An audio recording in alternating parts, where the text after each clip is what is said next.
제가 계속해서 이제 오늘 말씀을 준비하면서 참 그러고 보니까 요즘에 하나님께서 우리 교회 가운데 계속해서 사랑에 대해서 말씀하시는 것 같다라는 생각이 문득 들었습니다.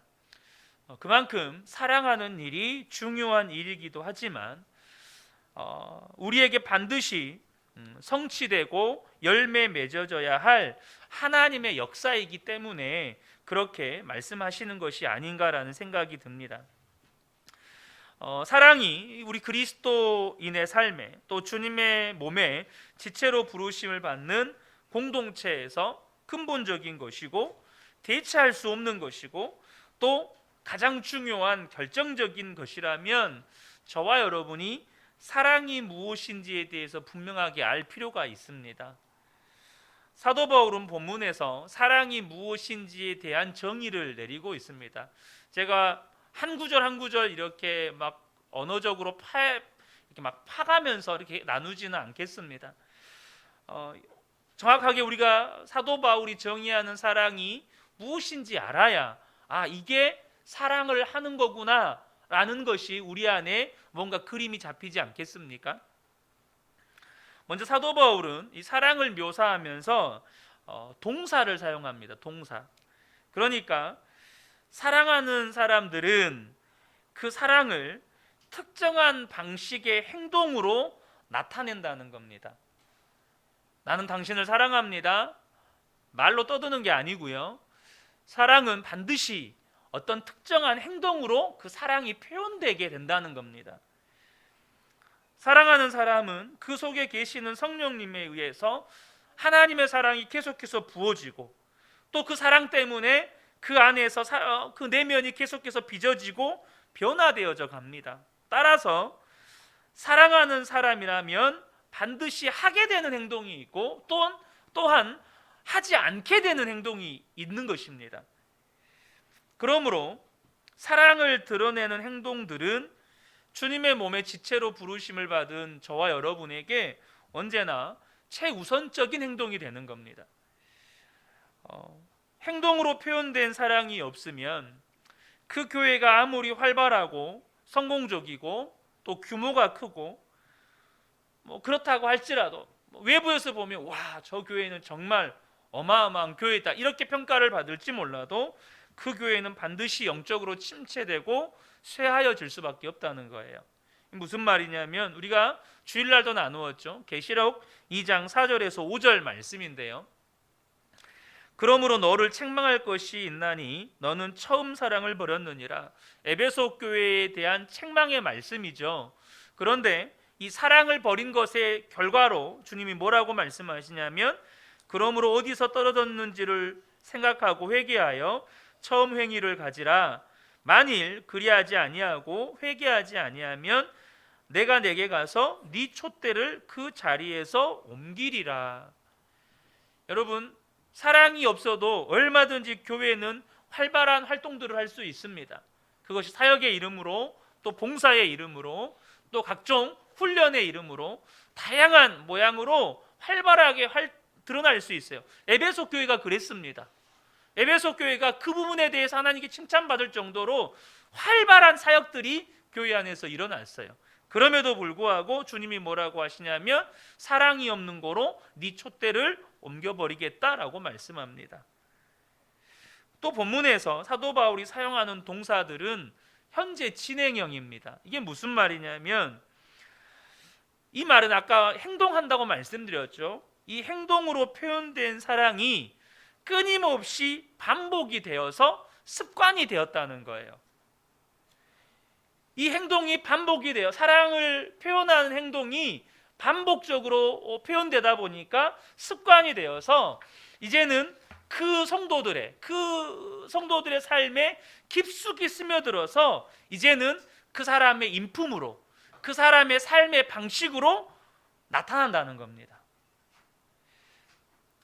그런데 오늘 중요하고 재미있는 사실은 이 본문에 우리가 고린도전서 13장 4절부터 7절은 이 네 개의 절이 다 예수님의 성품을 완전하게 묘사하고 있다는 사실이에요. 그래서 사랑은 이라는 단어에 예수님은 이라는 단어로 대체를 해도 이것이 정확하게 문장이 완성됩니다. 당장 제가 4절만 다시 한번 예수님을 넣어서 읽어볼게요. 예수님은 오래 참고 예수님은 온유하며 시기하지 아니하며 예수님은 자랑하지 아니하며 교만하지 아니하며. 하나님이 사랑이시잖아요. 그러니까 사랑 대신에 예수님을 넣어도 완벽한 문장이 돼요.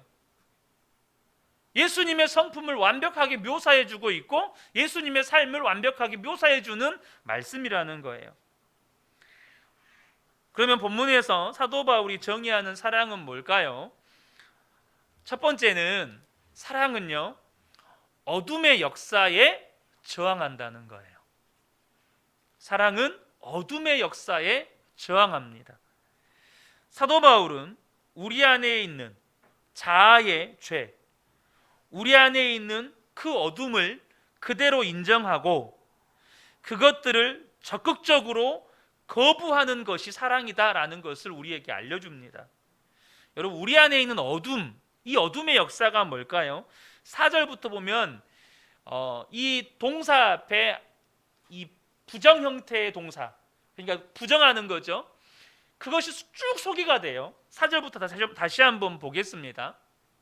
자, 사랑은 시기하지 아니하며 사랑은 자랑하지 아니하며 교만하지 아니하며 무례히 행하지 아니하며 자기의 유익을 구하지 아니하며 성내지 아니하며 악한 것을 생각하지 아니하며 불의를 기뻐하지 아니하며. 자, 우리 안에 있는 어둠의 역사들이 뭘까요? 시기하는 것, 자랑하는 것, 교만한 것, 무례하게 행하는 것, 자기의 유익을 구하는 것, 화내는 것, 악한 것을 생각하는 것, 불의를 기뻐하는 것들이에요. 그런데 사랑은 어떻게 한다고? 이 모든 어둠의 역사에 대해서 저항한다는 거예요. 그것을 대적한다는 것입니다. 사랑은 우리 안에 있는 이러한 어둠에 대해서 굴복하지 않고 이기적으로 반응하려고 하는 유혹에 적극적으로 저항하는 것입니다. 예수님이 공생의 사역을 하시기 전에 마귀에게 시험을 받습니다. 마태복음 4장 3절에서 3절, 6절, 9절 예수님의 시험 내용만 잠깐 살펴보죠. 시험하는 자가 예수께 나와서 이르되 내가 만일 하나님의 아들이여든 명하여 이 돌들로 떡덩이가 되게 하라. 이때 당시 예수님이 40일을 금식한 상태셨죠. 육체적으로 굉장히 굶주림에 시달리실 때였습니다. 굶주리실 때였어요. 그런데 예수님께 뭐가 있습니까? 신적 능력이 있습니다. 너 배고프지 않냐? 너의 신적 능력으로 너의 배고픔을 해결해라. 이겁니다. 6절에 보면 이르되 내가 만일 하나님의 아들이여든 뛰어내리라. 기록되었으되 그가 너를 위하여 그의 사자들을 명하시리니 그들이 손으로 너를 받들어 발이 돌에 부딪히지 않게 하리로다 하였느니라. 여러분, 야, 너는 천사들도 동원할 수 있지 않냐? 네가 이 높은 곳에서 뛰어내렸을 때 천사들이 와서 너를 받쳐주면 너는 슈퍼스타가 된다. 슈퍼스타. 세상 모든 사람들이 너를 신이라고 하나님의 아들이라고 인정할 수밖에 없을 거다. 너는 슈퍼스타가 된다니까? 이렇게 이야기합니다. 자, 9절에 만일 내게 엎드려 경배하면 이 모든 것을 네게 주리라. 천하 만국을 보여주면서 이거 다 너에게 주겠다. 지금 마귀가 예수님을 시험하는 건 인간의 몸을 입으신 예수님이기 때문에 사람 안에, 육체 안에 있는 이기적인 육체의 욕망, 어둠을 부추기는 겁니다. 그때 예수님의 태도가 뭡니까? 그 어둠에 대해서 적극적으로 저항하시는 겁니다. 적극적으로 대적하시는 거예요. 예수님의 생애에 단 한 번도 하나님이신 예수님이 가진 이 신적 능력을 자기의 욕망을 위해서 혹은 자기의 유익을 위해서 사용하신 적이 없습니다. 그것이 예수님이 가신 길이고 사랑의 길이죠. 사람들 안에 있는 이 어둠은요, 다른 사람들의 성공, 다른 사람이 받은 복, 다른 사람들이 누리고 있는 사람들의 인정, 혹은 다른 사람들이 가지고 있는 내게 없는 은사, 그것들이 또 교회 안에서 혹은 그분의 삶의 영역에서 너무나도 탁월하게 사용되는 걸 보면 시기하고 질투하고 분개합니다. 현재 자신의 위치와 기회에 대해서 불만을 품어요. 그리고 더 많은 기회와 더 많은 영예와 더 많은 사람들의 인정을 얻기 위해 경쟁합니다. 혹은 이와는 반대로 다른 사람들이 실패하고 넘어지는 것을 보면 위안을 얻습니다. 그리고 속으로 즐거워합니다. 이것이 우리 안에 있는 어둠입니다. 여러분, 그것은 사랑이 아닙니다. 당장에 동종 업종에 있는 사람이 여러분 나보다 한 달에 한 10배는 더 많이 번다더라. 그럼 어떨 것 같으세요? 내가 저 사람보다 부족한 게 없는데, 이런 생각이 든다니까요. 동종 업종에 있는 사람이 내가 한 달에 버는 돈의 10배를 번대요. 우리 안에 여러분 시기하고 질투하고 분노하는 마음들이 생긴다니까요. 여러분, 사랑은요 기뻐하는 자들과 함께 기뻐하고 우는 자들과 함께 우는 것으로 표현이 되는 거예요. 고린도전서 12장 26절에 사도 바울이 이것을 이야기했죠. 만일 지체가 고통을 받으면 모든 지체가 함께 고통을 받고 한 지체가 영광을 얻으면 모든 지체가 함께 즐거워하느니라. 예수님은요 자신의 부르심 받은 길을 조용히 걸어가십니다. 예수님은 제자들, 그러니까 다른 사람들, 예수님을 따르는 많은 사람들의 성공과 성장을 기뻐하십니다. 그들이 계속해서 성장하고 주어진 길을 걸어가도록 격려하시고 누구도 깎아내리거나 무시하지 않으십니다. 무엇보다도 예수님은 자신의 사역을 과장하거나 자랑하지 않으십니다. 어떤 사람들은요 하나님이 자신을 사용하신 것에 대해서 그것을 마치 허위 과장 광고처럼 그것을 과장하여 확대하여 사람들에게 그것을 드러냅니다. 이게 자랑이죠. 왜 그럴까요? 그것은요 하나님이 자기 이 모습 이대로를 받으신다는 믿음과 확신이 없기 때문이에요. 예양원에 가면 손양원 목사님 그 순교 기념관이 있잖아요. 그 손양원 목사님의 설교 준비를 위한 10계명이 있거든요. 그 10계명 가운데 하나가 뭐냐면 절대 자신이 경험한 역사를 확대 혹은 과장해서 전하지 않는다예요. 확대해서 과장해서 전하는 건 뭐죠? 결국 내 능력, 내가 얼마나 대단한 사역자인지를 드러내는 야망을 드러내는 거죠. 여러분, 사랑은요 자신을 자랑하지 않습니다. 실제로 예수님은 왜 자신을 하나님 대접 안 해주냐고, 왜 자신을 하나님이 보내신 분이라고 인정해 주지 않으시냐고, 자신의 요구를, 자신의 권리를 요구하는 것은 고사하고 사람들의 인정받는 것에 별로 관심이 없으셨어요. 아니, 별로가 아니라 전혀 관심이 없었습니다. 그분은 자신의 평판과 결과에 대해서 전부 다 하나님께 맡기셨어요. 특별히 거부당하거나 굴욕당하실 때 더욱 그렇게 하셨습니다.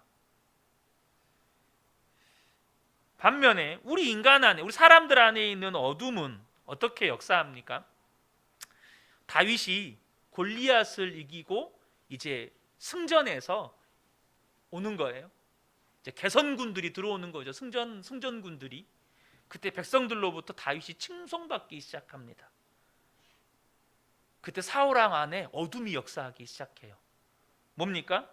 그것을 견딜 수가 없는 거예요. 다윗이 지금 얹고 있는 인기와 다윗이 받고 있는 그 칭찬이 시기가 나고 들투가 나서 견딜 수가 없는 거예요. 다윗이 미워서 견딜 수가 없는 거예요. 그것이 원인의 전부는 아니지만 오직 했으면 다윗을 미워하는 마음으로 인해서 사울 왕 안에 마귀가 들어옵니다. 그 미워하는 마음을 그대로 방치했더니, 그 시기하고 질투하는 마음을 그대로 방치했더니 사울 왕 안에 귀신이 들어와요. 열왕기하 2장에 보면 엘리야가 하늘로 올림 받은 뒤에 베델로 올라갈 때 그 성읍에 꼬마들이 와가지고 엘리사를 대머리야 대머리야 놀립니다. 저도 대머리인데 대가고 있죠. 근데 대머리야 대머리야라고 놀려요. 뭐죠? 아이들이 엘리사를 엘리야 같은 선지자로 인정해 주질 않는 거예요. 그러니까 어떻게 합니까? 엘리사가 하나님의 이름으로 저주해 버립니다. 자기를 왜 엘리야처럼 인정해 주지 않느냐 이거예요. 그래서 암곰 2마리가 나와서 아이들 40명을 찢어 죽입니다. 이것이 우리의 본능입니다. 사람들로부터 인정받지 못할 때 어떻게든 자신을 증명해 보이려고 하고 자신을 나타내 보이려고 하는 그 어둠의 역사들, 지금 이 안에 아까 6가지인가 7가지가 지금 사랑은 자랑하지 아니하고 교만하지 아니하고 시기하지 아니하고 이 모든 것들이 여기 다 포함되는 거예요. 거기에 사랑은 저항하는 거예요. 예수님께서 고향에서 가르치시고 능력을 행하셨습니다. 그런데 무슨 일이 일어납니까? 동양 사람들이 예수님을 인정하지 않습니다. 목수 아들인데? 우리 동네 아줌마 아들인데? 내 친구 동생인데? 쟤 내 친구인데? 다들 이렇게 예수님을 그렇게 인정하지를 않아요. 마태복음 13장 54절부터 그 말씀이 기록되어 있죠. 그때 예수님이 어떻게 하시느냐는 거예요. 자, 57절 보겠습니다. 예수를 배척한지라 예수께서 그들에게 말씀하시되 선지자가 자기 고향과 자기 집 외에는 존경을 받지 않음이 없느니라 하시고 그들이 믿지 않음으로 말미암아 거기서 많은 능력을 행하지 아니하시니라. 그냥 예수님께서요 자기 능력을 드러내 보이려고, 너희들이 감히 인정을 안 해? 내가 얼마나 능력 많은 사람인지 보여주겠어. 내가 얼마나 대단한 능력이 있는지 내가 너희들에게 보여주겠어. 그렇게 하지 않으세요. 그리고 조용히 떠나가시는 거예요. 뭐 하는 겁니까? 하나님께 맡기는 겁니다. 사랑하는 성도 여러분, 우리 안에 우리가 육신을 가지고 있기 때문에 우리 안에 어둠이 역사할 때가 있어요. 어둠의 역사가 일어날 때가 있습니다. 근데 사랑은 그 어둠의 역사에 대해서 저항하는 거예요. 그 어둠의 역사를 대적하는 거예요. 자, 두 번째는요, 사랑은 반대로 어둠의 역사를 대적했다면 빛의 역사에는 적극적으로 반응하는 겁니다. 다시 한번 4절부터 6절을 보죠. 보시면 사랑은 오래 참고 사랑은 온유하며 그리고 6절 하반절에 진리와 함께 기뻐하고, 이것이 빛의 역사에 적극적으로 반응하는 것이에요. 앞서 말씀드렸던 것처럼 사랑은 어둠의 역사에 저항합니다. 어둠의 역사에 반응하지 않는 것이에요. 사랑이 허다한 죄를 덮는다는 말이 그런 의미입니다. 베드로전서 4장 8절에 무엇보다 뜨겁게 사랑할지니 사랑은 허다한 죄를 덮느니라. 여러분, 누군가가 죄 짓는 것을 발견했을 때 어둠의 역사는 뭡니까? 정죄하고 비난하고 판단하고, 이게 어둠의 역사예요. 그런데 그것을 대적하고 빛의 역사에 반응하는 건 그 사랑을 덮어버리는 거예요. 사랑은 이 빛의 역사에 적극적으로 반응을 하는데, 여러분, 마귀가 어둠의 영이잖아요. 그래서 마귀는 어둠에 끌리고 어둠에 잘 반응합니다. 그래서 마귀에게 마음을 빼앗긴 사람은 다른 사람 안에 있는 어둠을 빠르게 발견하고 거기에 적극적으로 반응해요. 다른 사람이 죄 짓는 것을 기가 막히게 찾아내요. 다른 사람이 실수하고 다른 사람의 연약한 점을 기가 막히게 찾아내요. 그리고 거기에 적극적으로 반응해요. 바로 찔러대죠. 바로 비난의 칼날을 세웁니다. 바로 정죄하고 판단하기 시작합니다. 예를 들어서 어떤 사람이 그 사람의 약점이나 혹은 실패나 죄로 인해서 그것이 의도적이든 의도적이지 않든 나를 분노하게 할 때가 있습니다. 또 어떤 사람의 죄나 불순종으로 인해서 직접적이든 간접적이든 내가 고난을 당하거나 고통을 당할 때가 있어요. 그때 마귀에게 마음을 빼앗긴 사람은 그 어둠의 역사에 끌려가서 거기에 반응합니다. 그래서 그 사람을 비난하고 정죄하기 시작하고 그 사람의 그 행동을 붙잡고 물고 늘어지고 그 사람의 실패에 대해서 고소해야 하고 특히 다른 사람이 범한 그 잘못을 하나하나 기억해 놨다가 나중에 그 사람으로부터 어떤 공격을 당할 때 위협의 도구로 사용합니다. 여러분 부부싸움 할 때 그런 거 잘하잖아요. 당신 지난번에 그랬잖아. 이게 그거예요. 당신도 지난번에 그랬잖아. 우리가요, 이것이 마귀가 일으키는 어둠의 역사에 반응하는 것이라는 걸 아셔야 합니다. 여러분, 예수님이 오래 참으셨어요. 이게 무슨 말일까요? 제자들과 함께 3년 동안 지내면서 제자들은 수없이 많은 연약함들을 노출했습니다. 예를 들면 하나님 나라에서 누가 높은 자리에 앉을 것인가 서로 싸웠어요. 서로 좌정승하니 우정승하니 내가 예수님 우편에 앉니 좌편에 앉니 하면서 서로 싸웠어요. 심지어는 어머니까지 모시고 와가지고 그 치맛바람 일으켰어요. 제발 제 아들 좀 하나님 나라에서 당신의 나라에서 좌우편에 앉게 해주세요. 방금 전까지 주는 그리스도시요 살아계신 하나님의 아들이십니다라고 고백했다가 예수님께서 십자가 고난받고 죽으실 것에 대해서 말씀하시니까 그 즉시 돌변해가지고 예수님을 앞을 가로막습니다. 절대 그런 일이 있어서는 안 됩니다. 예수님을 위해서 죽는 데까지 따라가겠다고 했다가 겟세마네 등산에서는 예수님 혼자 기도하도록 다 잡니다. 다 자요. 심지어 예수님이 잡혀가시니까 그렇게 호언장담하던 제자들은 다 도망칩니다. 그리고 예수님의 가장 사랑하는 수제자 베드로는 그 수많은 사람들 앞에서 예수님을 부정하고 부인하고 저주합니다. 여러분, 예수님 하나님이시잖아요. 얼마나 잘 보일까요?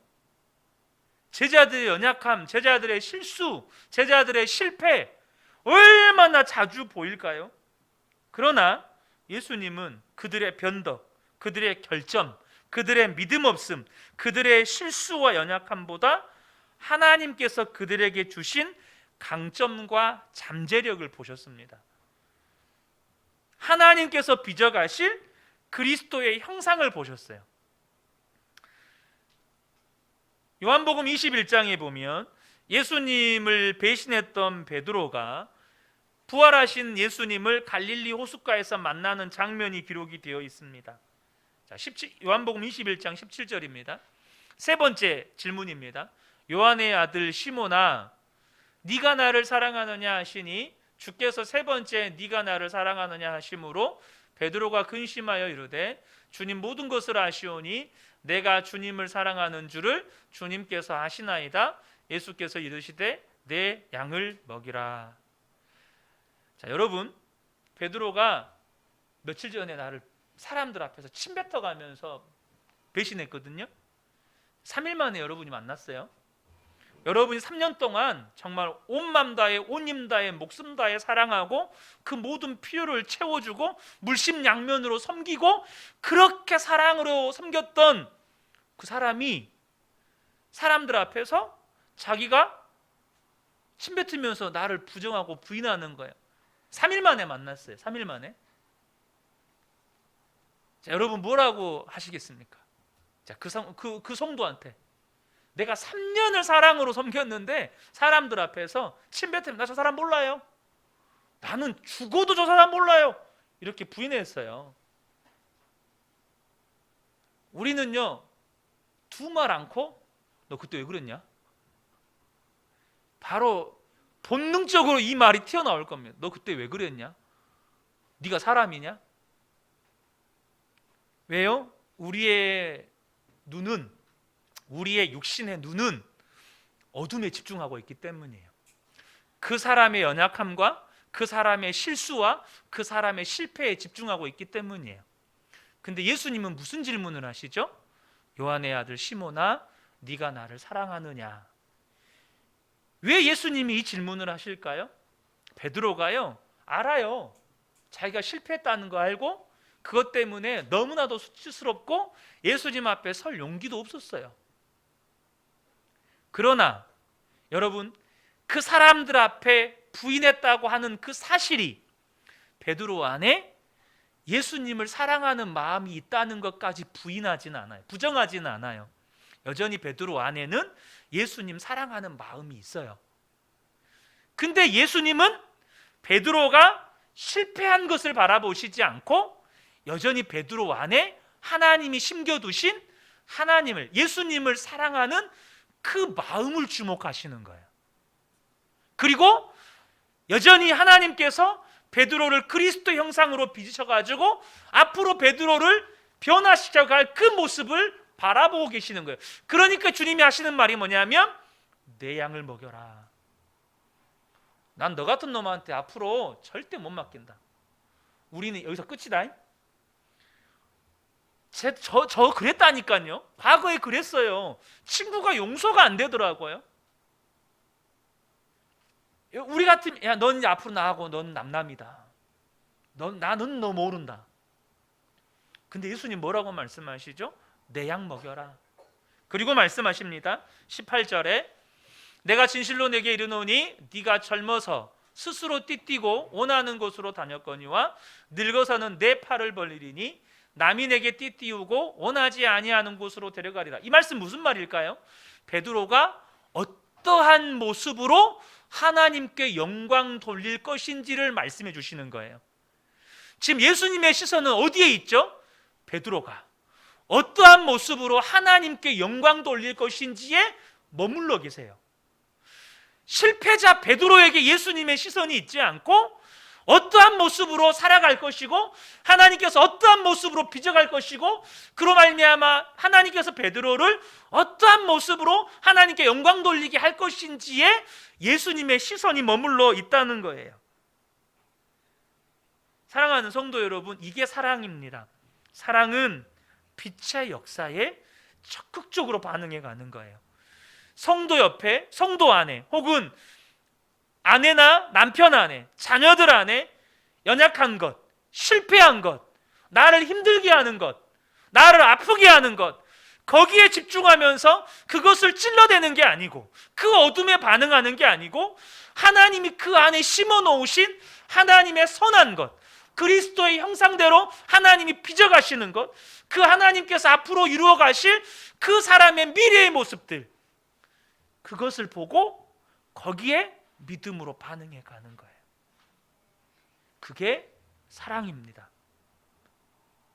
여러분, 그래서 우리 안에 주님, 내가 어둠의 육신의 눈으로 성도들, 또 아내와 남편, 또 우리 자녀들, 그 안에 있는 실패한 것, 그 안에 있는 연약한 것, 그 안에 있는 것, 그것으로 말미암아 나에게 아픔 주는 것, 그것 좀 안 보고 하나님이 지금 그 속에서 일하시는 것, 하나님이 그 속에서 지금 역사하시는 것, 하나님께서 예수님의 십자가 은혜로, 그 대속의 은혜로 그 안에 주신 예수 생명에 주님, 내가 그것을 보고 그것에 대해서 내가 칭찬하고 그것에 대해서 내가 격려하고 그것에 대해서 내가 지지하고 그것을 하나님 아버지 하나님께 올려드리는 그런 은혜를 내게 주십시오.